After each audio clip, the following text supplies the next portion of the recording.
classified just as a motor neuron illness. It would be like MS and others, by who? The World Health Organization. Okay, so other areas of research are neurocognitive dysfunction. Research indicates brain dysfunction in many cognitive and verbal tasks. And mine have always been severe. I remember looking at a printer, not knowing what it meant anymore when I was working. I knew it was a printer, but I didn't know what the buttons meant anymore. I just started crying at the printer as the lineup got longer, and I had to go back to my office.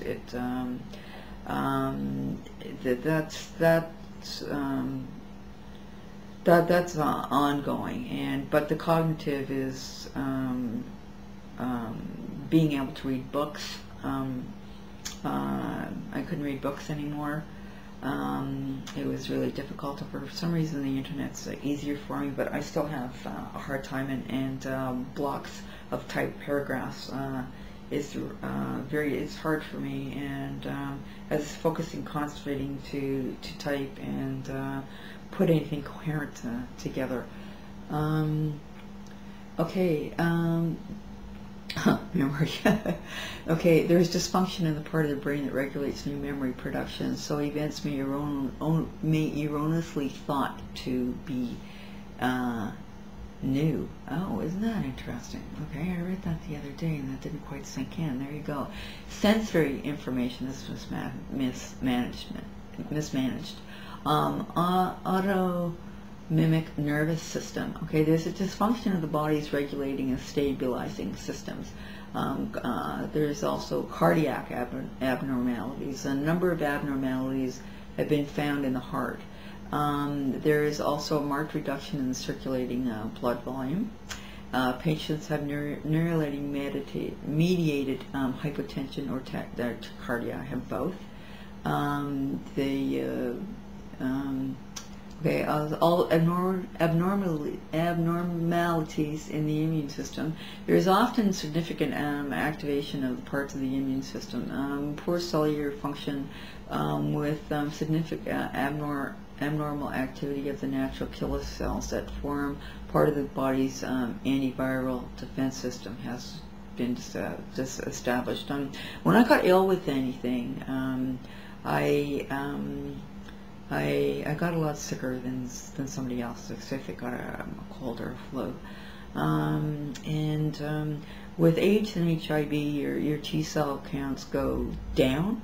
With with ME and CFS, they go up. And it works the opposite. But they go up so much it causes a lot of dysfunction. Okay, the antiviral defense pathway. There's dysfunction in antiviral defense pathways. Some of the molecules are being abnormal.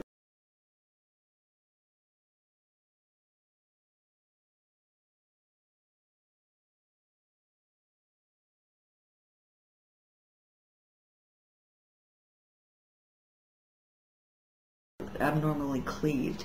A test measuring the ratio between the normal weight molecules and the cleaved molecules can distinguish ME patients from healthy controls and FM patients. So there is tests out there, but they're not using them, and they're not, maybe they're not 100% foolproof to be used for a diagnostic a tool, and perhaps it could be related to have other illnesses having it, so it can't just be used to diagnose ME/CFS. I don't know for sure in regards to that one. It'd have to be researched more. Infectious agents in ME/CFS patients likely have many active infections, but it has not been determined that they are the cause or result of the immune dysfunction. I know yeast is really a big problem that's ongoing. I keep mine in check with natural stuff alternatives that I use, and also what I eat.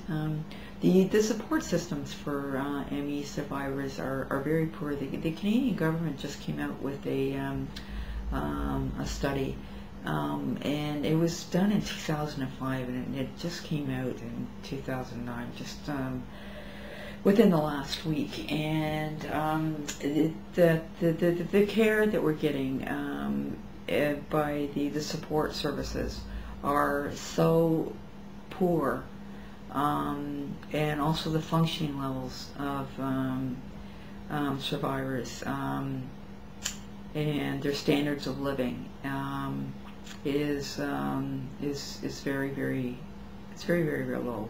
It's not being addressed by the government, and of which a lot of things aren't, but a lot of the other illnesses are. And ME CFS patients get behind. The discrimination is really severe. It's systemic. Okay, I'll try to leave some links at the end of the videos for you to get to more information.